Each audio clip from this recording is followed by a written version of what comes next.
For decades, the world believed fat was the enemy. Supermarkets filled with low-fat marketing. Mothers anxiously checked food labels. Doctors delivered stern warnings about cholesterol, and families across America traded rich butter for chemical-laden synthetic spreads. But beneath this overwhelming tidal wave of collective fear lurked a dangerous, insidious lie. In 1977, a Senate committee released dietary guidelines that would ignite one of the greatest health misdirections in modern history, creating ripple effects still felt today in our hospitals and homes. The culprit? A fundamentally misunderstood scientific study and a powerful sugar industry desperate to keep its products from scrutiny. While America obsessively pointed its accusatory finger at fat, another more sinister villain quietly took hold of our bodies, infiltrated our minds, and compromised our future. The truth about our nutrition didn't just slip through the cracks. It was deliberately, systematically buried beneath layers of corporate influence and scientific manipulation. As waistlines expanded and chronic diseases multiplied, the real perpetrator operated in the shadows, protected by a carefully crafted narrative that would take decades to unravel. It began with the 7 Countries study, a seemingly groundbreaking investigation from the 1950s that linked saturated fat to heart disease. What the public never realized was that researcher Ancel Keys selectively omitted critical data from countries that contradicted his hypothesis. Nations with high fat consumption yet surprisingly low heart disease rates, like France with its butter-rich cuisine and Switzerland with its dairy traditions, were conspicuously absent from the analysis. The American medical establishment embraced Keys as he graced the cover of Time magazine, his simplified message that fat kills spreading through doctors' offices, government agencies, and kitchen tables across the nation with unquestioned authority. Meanwhile, buried in archives and only discovered decades later, internal memos from the Sugar Research Foundation revealed a calculated corporate conspiracy. These documents exposed how the industry methodically funded biased research, financially influenced respected scientists, and deliberately suppressed findings that connected sugar consumption to coronary heart disease. Sugar executives knew their product was equally, if not more dangerous, yet orchestrated this massive misdirection with clinical precision. This narrative manipulation wasn't merely accidental, it was meticulously engineered by corporate interests with billions at stake. As Americans dutifully eliminated fat from their diets, believing they were protecting their hearts, sugar silently infiltrated virtually every processed food, from breakfast cereals and supposedly healthy yogurts to pasta sauces and salad dressings. Food manufacturers, capitalizing on the new health paradigm, stripped products of natural fats only to replace them with sugar to maintain palatability, creating a cruel irony where foods marketed as heart-healthy were potentially causing more metabolic damage than the products they replaced. An entire generation raised on this nutritional dogma developed an almost visceral fear of dietary fat, while unknowingly consuming record amounts of sugar, hidden behind dozens of confusing names on ingredient labels, all while chronic disease rates mysteriously continued to climb despite supposedly healthier eating habits. Flash forward to the present day, and the devastating consequences of this nutritional manipulation are etched into the fabric of our society. Type 2 diabetes, once a condition primarily affecting older adults, now casts its shadow over school playgrounds, where children as young as 8 struggle with blood sugar monitors and medication schedules. The psychological burden weighs heavily on these young patients, robbed of carefree childhoods and facing complications typically reserved for their grandparents' generation. Metabolic syndrome silently claims millions more victims each year, while fatty liver disease, previously associated almost exclusively with alcoholism, now affects nearly a third of Americans who have never touched a drop of liquor. Obesity rates have tripled since the 1970s, when the anti-fat crusade began, creating a public health crisis that costs billions in healthcare spending, while pharmaceutical companies profit from treating symptoms rather than addressing the root cause. Perhaps most disturbing is how deeply these nutritional myths have become institutionalized, woven into the very systems meant to nurture and heal. School cafeterias proudly serve low-fat chocolate milk loaded with added sugars. Hospital meal plans offer diabetic patients fruit juice and low-fat pudding, and government food pyramids still caution against eggs and full-fat dairy, while recommending multiple daily servings of refined grains. Meanwhile, generations of medical professionals, trained on outdated nutritional dogma, inadvertently perpetuate this cycle of harm. Cardiologists still routinely prescribe low-fat diets to heart patients, despite mounting evidence that inflammation from excessive sugar poses a greater cardiovascular threat than natural fats ever did.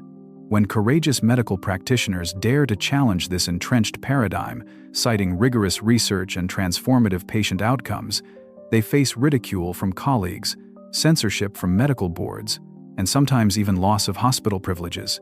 Their evidence-based approaches are labeled as fad diets or dangerous advice by institutions heavily funded by food industry giants.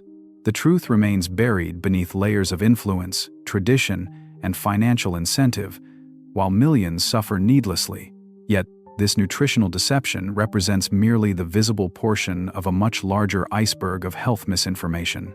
As we pull back this first layer, a more extensive web of interconnected falsehoods begins to unravel, raising profound questions about everything we have been taught regarding disease prevention, medication, exercise science, and the fundamental drivers of human health and longevity. Take, for instance, the obsession with hydration that dominated wellness culture for decades. Headlines across prestigious health publications relentlessly commanded Americans to drink 8 glasses of water daily, warning of catastrophic dehydration consequences from kidney damage to cognitive decline. Parents anxiously monitored their children's water intake, schools installed elaborate hydration stations, and executives carried branded water bottles as status symbols. The irony is that this universally accepted health commandment originated not from rigorous medical research, but from a casually misinterpreted 1945 nutritional recommendation that actually included water content from all food sources, not just direct liquid consumption. Most revealing was the correction published in scientific journals decades ago, yet the myth persisted, vigorously promoted by a bottled water industry that transformed this basic biological need into a $300 billion global market. Similarly, the morning multivitamin ritual, practiced religiously by over 170 million Americans, represents another triumph of marketing over medicine. The colorful pills passed down generationally from mother to child and endorsed by trusted physicians were never proven necessary for most consumers with adequate diets. More disturbing are the findings from extensive clinical trials like the Iowa Women's Health Study that discovered certain popular supplements may actually increase mortality rates in specific populations, particularly excess vitamin E and concentrated beta-carotene. These collective misunderstandings transcend mere curiosities. They fundamentally distort healthcare spending priorities, shape public health initiatives, and divert precious resources from interventions scientifically proven to enhance longevity. Behind each persistent health myth lies a complex ecosystem of scientific miscommunication, institutional inertia, and corporate profit motives, where dissenting voices frequently face professional ostracism. The deeper we investigate these entrenched beliefs, the more we uncover troubling patterns of truth suppression and the uncomfortable reality that in health science, financial incentives often overpower empirical evidence. If these widely accepted foundational health practices were built on such unstable ground, what other current medical dogma might crumble under similar scrutiny? What treatments are we subjecting ourselves to today that future generations will view with the same bewildered disbelief with which we now regard medieval bloodletting or mercury treatments? Consider the cholesterol myth, one of the most persistent and lucrative medical beliefs of the 20th century. For decades, high cholesterol was demonized as a disease requiring immediate intervention rather than merely a complex biological marker. Patients with cholesterol readings above arbitrary thresholds were prescribed powerful statin medications with almost religious consistency, while being urged to avoid eggs, butter, red meat, and anything resembling dietary satisfaction or cultural food traditions. Yet buried in the scientific literature, extensive meta-analyses published in respected journals such as BMJ and The Lancet reveal a far more nuanced reality that rarely reached public consciousness. In elderly populations over 65, researchers discovered the shocking inverse correlation, where higher cholesterol levels often predicted longer lifespans, not shorter ones, as the established narrative claimed.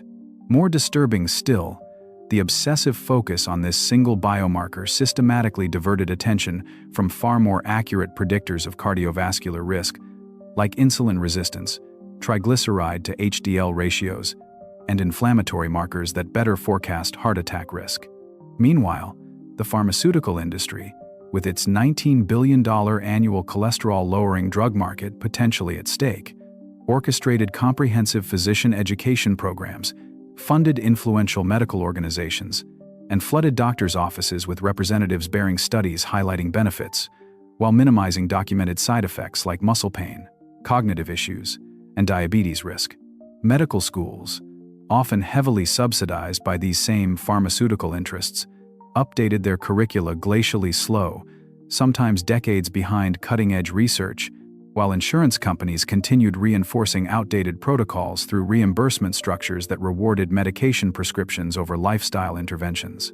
In this elaborate labyrinth of partial truths, convenient omissions, and conflicts of interest, the line between genuine patient care and commercial exploitation blurred until becoming virtually indistinguishable.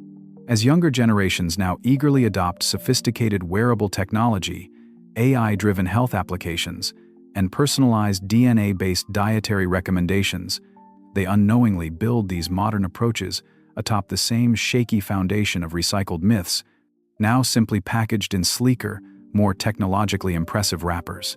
Until we collectively summon the courage to re-examine the fundamental stories we have internalized about our bodies, our biological processes, and the medical institutions we entrust with our lives, this insidious cycle of misinformation will continue unbroken, claiming new victims with each generation.